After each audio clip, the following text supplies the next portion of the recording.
16 others moving on.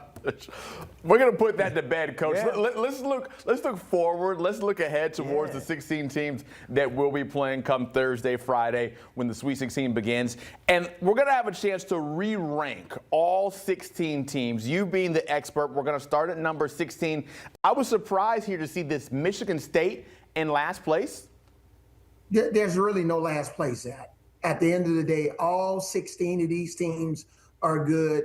On any given day, one team can be 16, another day they could be 10. There's no perfect solution for ranking 16 teams. So we'll go with Michigan State. You know, Jeremy Fears, maestro on the floor, 16 assists. This kid is playing tremendous ball, loves the way that he get his teammates involved. Michigan State back-to-back Sweet 16, really impressive win over Louisville. And obviously this guy Carr can play above the rim at a high level. So yeah, Michigan State comes in at 16. You can flip-flop any of these teams. If you interview 10 different analysts, Michigan State's going to be all over the place. All right, so you got Sparty at 16. At 15, you got Darius Acuff in Arkansas. Yeah, Darius Acuff been really impressive. He was SEC Player of the Year, SEC Conference Tournament MVP. This kid, they had a tough win against High Point. He really had to go into that roles mode. Second freshman since De'Aaron Fox with John Calipari to have 30-plus points in an NCAA tournament game as a freshman. De'Aaron Fox had 39. This kid's second player since Jimmer Fredette to average 30 points, 5 assists as a freshman in the NCAA tournament. Very impressive team. Number 14, we go from the first four to now playing in the Sweet 16, and that's Texas, Coach. Yeah, what a job Sean Miller has done with this Texas team. To go beat North Carolina State in the first four, and then, this was dominated in so many ways against this Gonzaga team. Size, rebounding ability. But again, I point towards a guy, Sean Miller, who obviously coached at Arizona, Xavier the first time, Xavier the second time. This team, I think they're going to make some noise, especially in the Sweet 16. They'll play number 2 Purdue on Thursday. At number 13, you got the story still rolling on in Nebraska. Oh, Nebraska. All their fans are having fun with me on social media because I had Nebraska out at this point. I had them getting upset against Troy, but Fred Hoiberg, man, what a job he's done. And look at his son going down the middle, making this layup. Fred Hoiberg, it's a family affair, baby. Nebraska's going to be playing in Houston. They travel extremely well. This team going to be playing against Iowa. Obviously played twice this year, so look for Nebraska to continue to roll. What's some of those nice things those good old fans from Nebraska been telling you, Coach, on social media you can share with us?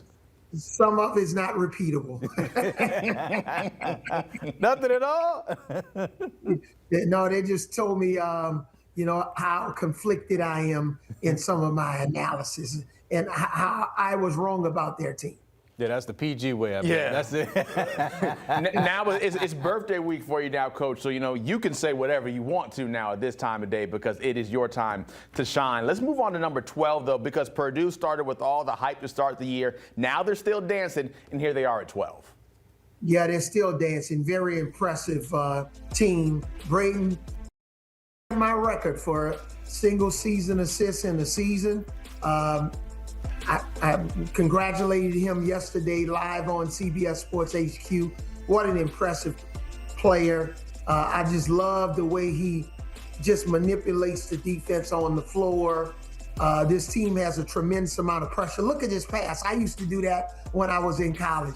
But he's a terrific player, and I'm glad to see that they're marching on to the Sweet 16. Yeah, college wasn't too long ago because your 30th birthday is tomorrow, so that wasn't too long ago. You mean used to as if that was like years ago, Coach, based on what you told us there. You got number 11, Iowa, and we know how they got there because of what they did yesterday. Yeah, Bennett Sturts, Iowa. This team, unfortunately, Todd Golden, I don't know what he was doing on the play previous to this situation where he let Sturts get a running start to get that assist to his teammate in the corner. And this play here, you got to get a shot at the basket. That's like going to the locker room with 3 timeouts in your pocket. You got to get a shot. This shot needs to go up. And even if you miss it, maybe one of the big guys could get an offensive rebound. But Florida had 0 inside game on yesterday. Give Iowa credit. I think Florida's Coach Golden spent more time arguing with the officials and the opposing coach than to have his team ready to play. Very disappointed with Florida's effort. But congratulations to Iowa. They have gone from D2 to Drake to the Sweet 16. Coach, I'm obviously very disappointed in the showing that my Gators showed yesterday, but I do want to ask you what you thought of the thought process from Todd Golden, because he said that on the defensive stand he wanted to get a foul of someone other than Sturts, send him to the line to make him have to make 2 free throws to tie it up and then have a chance to win it before going to OT. What do you think of that? Obviously it didn't work out because we didn't even get to foul, but that thought process in general. Well, Boogie Flan was out of position. He should have been playing behind Sturts. You don't want to get in front to give him a running start. And then you always have to make a decision. Do I need somebody on the inbounder or do I need that guy at half court? So I just thought it was the plan wasn't constructed properly. Let's put that orange and blue to bed for now and maybe talk about them months down the road. Get to number 10, which is Tennessee. How do you like them? Yeah, Tennessee coach Rick Barnes. I coached again. I was coaching the SEC.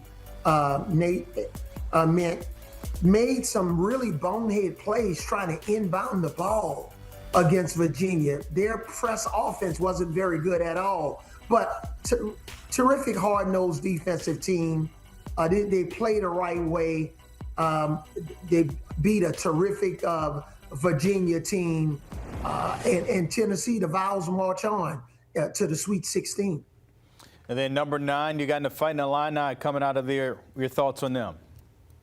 Yeah, Illinois, this team, I'm really impressed. One of the most dominating performances in their region. Terrific guard play, size on the front line. This young freshman right here, man, he's going to get his name called in the NBA draft if he decides to come out. But really like this team. It's going to be interesting to see if they're going to be able to knock down enough threes in this next matchup. But Illini marches on. Coach, when you look at this 16 through 9 that we just got through, who's been the most impressive and who do you need to see more from the closer we move to down the tournament? Need to see a little bit more from Arkansas.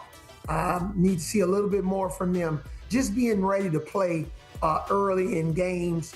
You can't really float into games. In Illinois, it's going to be a tough game for Illinois. So they're going to have to rebound the basketball against a rebounding juggernaut.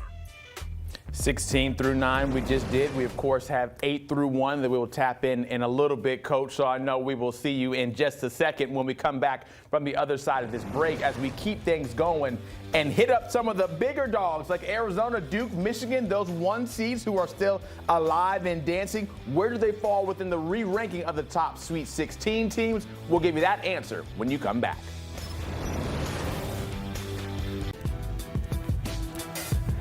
All right, let's run it back when we're in terms of ranking the Sweet 16 teams, 16 through 9 so far. Michigan State there at 16. Then we ran through Arkansas, Texas, Nebraska, Purdue, and Iowa. Getting past the defending champs, Tennessee and Illinois. So many to get through. 8 through 1. Not considered maybe the top dogs, but obviously 8 through 1, some heavy hitters.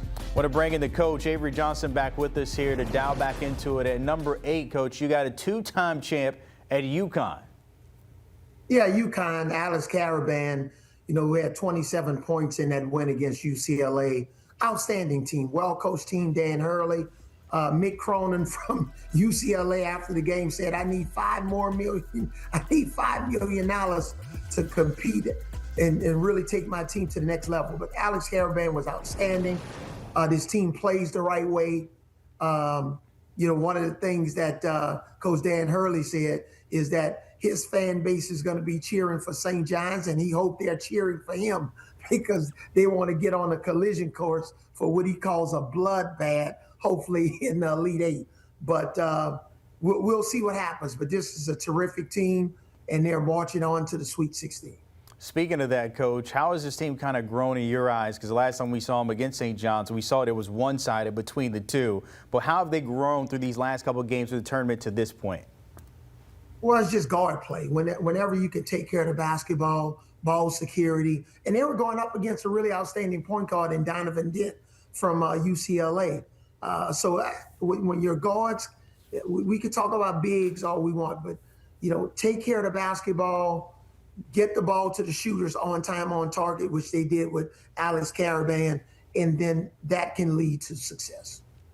Fitting that we follow up UConn with number 7 being St. John's, who are sliding in there, just able to squeak by Kansas yesterday. What do you like about what the Johnnies are doing to get back to that Sweet 16 for the first time since '99?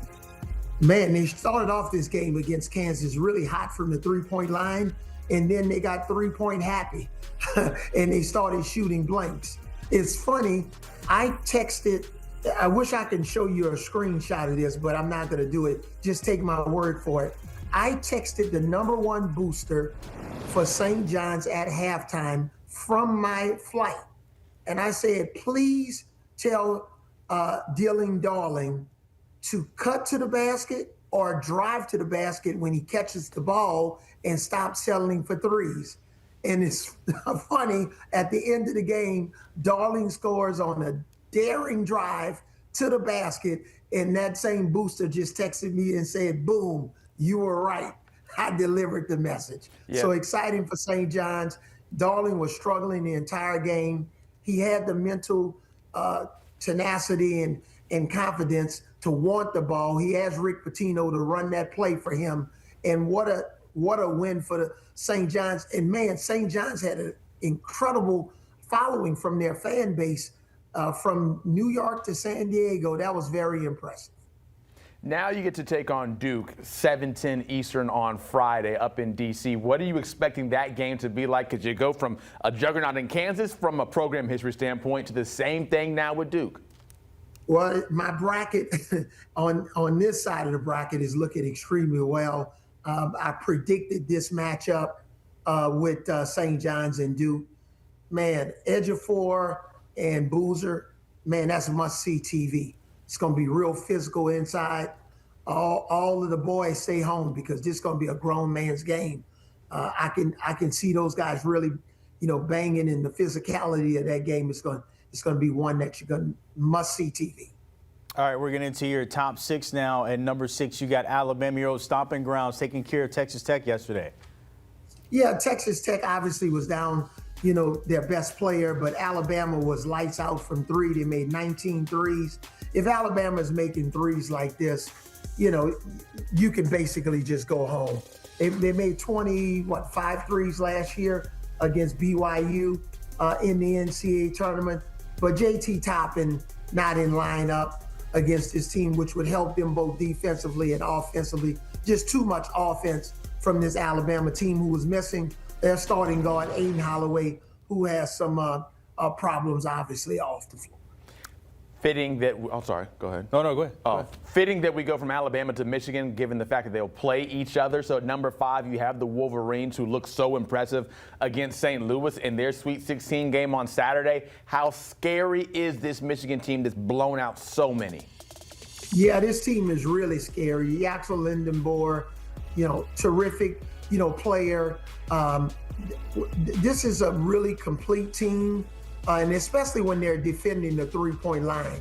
If they can defend the three-point line, they're extremely efficient.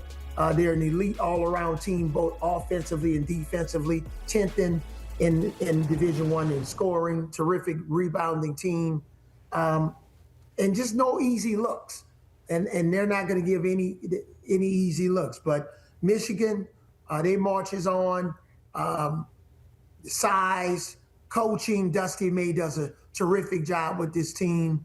And I'm excited to see if Namiri Burnett can make some threes on that backside. They're going to be even more dangerous. I know you said that you could rank these 16 teams anyway, given the fact of how good all these teams are, but why not have Michigan a little bit higher than 5? Because of the other 4 teams that I have ahead of Michigan. Again, it's a crapshoot. You know, you throw them up one day, Michigan could be 2. I just want to see Michigan get those consistent stops, night in and game out.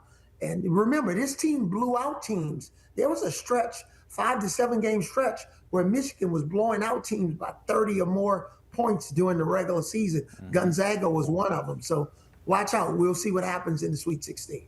All right, we're getting to your top 4. And number 4, you have Iowa State, the Cyclones.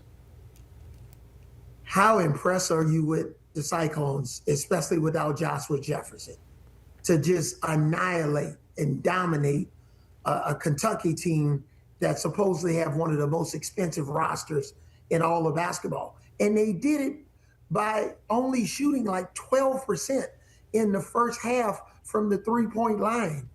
But again, their defense is extraordinary. Taymon Lipsey, what a point guard. And his defense on Otega Owe from Kentucky just basically took him out of the game after, he makes a game-winning shot against Santa Clara. So well-coached team, TJ Oxenberger got this team playing at the extreme level. We'll see if Jefferson can get back. If they can get back, this is why I'm picking Iowa State to go to the Final Four if they can get Jefferson back. That's what I was going to ask you, Coach, because you got him at 4, and we don't know. It's a sprained ankle, and you know better than I do how sensitive those things are. If he's not there, how much confidence do you have with them moving the way they did yesterday the rest of the way? Yeah, it's going to be tough for them to continue to advance, to the Final Four. I want to see them in Indianapolis, but we'll see with the treatment this week if they can get Jefferson back on the court. Number 3, we get to Arizona, who was able to do enough to get past Utah State. What do you like about the Wildcats? They just win in so many different ways. Remember, this team has 5 starters that all average double figures, 2 players off the bench that average 9 points, and they win a game that's pretty ugly against Utah State. They dominated from the free throw line. This team is the most complete team in basketball. I'm not going to say this is the Arizona Invitational, but I think this is their tournament to lose. They're extremely well coached, the best 7-man rotation in basketball. Arizona, Arkansas, what do you like about that matchup in the Sweet 16? You look at the great guard play. You got Burris, you have Bradley, then going up against Acuff, of course, Koa Pete on the interior for Arizona. It seems intriguing. They're one of the few teams that can make Acuff play defense. That's the key. When you're always trying to slow down a terrific guard like Acuff, how do we slow him down? How do we take the ball out of his hands? But Jaden Bradley is going to keep that pressure on him throughout the game. And we know Bradley, if it's a close game, he's a big-time player for Arizona. Coach, I'm surprised because we went through this bracket together last week, and you had Arizona as your team to win it, but you got them at 3. I'm going to leave you alone for right now. I'm going to leave you alone because at number 2, you got Duke. And we all saw that together, but you got them at number 2. Yeah, again, they rebounded from that first-round matchup where they weren't very impressive against that zone against Siena, but Cam Boozer was terrific against TCU. Their inside game, and TCU was a team that a lot of people had going to the Sweet 16. So they dominated. Isaiah Evans was terrific on the offensive end. He just knocks down timely threes. The big game. They got the big fella back to help them coming off the bench. So this is a team, yes, I had them as overall number one team, but as we re-ranking these teams and what they did in their whole overall body of work, I think Duke is deserving of number 2. If Duke wants to cut down the net, does Cam have to beat Cam and what we saw in the regular season and even more? Yes, especially without two starters. All right. And Caden Boozer, he's going to have to play at a high level. You know, both of those guys, you know, the rest of the way, they're probably going to have to average 20-plus points. And I'm looking at Cam Boozer as that, you know, 25 and 12 guy. And Caden, you know, he's going to have to get those 20 points, 5 assists, 5 rebounds for them to really advance to the Final Four. So we've gone through 15 teams, Coach, leaving us to number 1 in our re-rank of the Sweet 16. At number 1, you have the Houston Cougars. Yeah, this team has been dominant. They've won both of their games by, an average of 31 points, and pretty much just destroyed this Texas A&M team who you thought, after beating St. Mary's, would put up a better fight against Houston. But Houston with Kingston Fleming, who's going to be a top 10 pick to go along with Uzan, that backcourt is just electric. They don't turn the ball over. You thought, you know, Texas A&M forces teams into so many turnovers, but they took great care of the ball, much better offensive team. They've developed that bench with Mercy Miller coming off the bench. Calvin Sampson has his team right and ready. They're playing in Houston for the Sweet 16 and Elite 8 at the Toyota Center. They don't have to travel far, just come across town. They're going to dominate in terms of fans at the Toyota Center. So the Houston Cougars are marching into the Sweet 16, and I think this is a great opportunity for them to go to back-to-back Final Fours, especially with the Florida Gators getting knocked out of the bracket. I knew you were going to do that. I was hoping to be able to beat you to it and say, yeah, things open up in the South region with no more Florida in there. Are they your pick right now to win it all? No, Arizona. But I have Arizona beating Houston in my bracket, along with Iowa State and St. John's in the Final Four. That's my Final Four. All right. And I'm sticking You're Mr. Pick and Roll, as always, leaving us behind. Excited to go to Indy. You can see it on his face every day. Just so happy to Hey, leave. Zach, call me on Wednesday. Call me on Wednesday, Zach. Yo, Coach, I got you. I will call right at midnight, but I know you don't want that, so I'll call Wednesday Call him morning. at midnight. I want to be the first one to wish him happy birthday. I want to be locked in. I got you, Coach. See you, Coach. Appreciate it as always, Mr. Pick and Roll tapping in. Hey, look, on Thursday, we're right back at it with the Sweet 16 matchups. You got Texas and Purdue at 7:10 Eastern in that West region. Iowa, Nebraska in the South at 7:30. Arkansas and Arizona, that'd be a good one at 9:45. And then stay up a little late, 10:05, Illinois taking on Houston.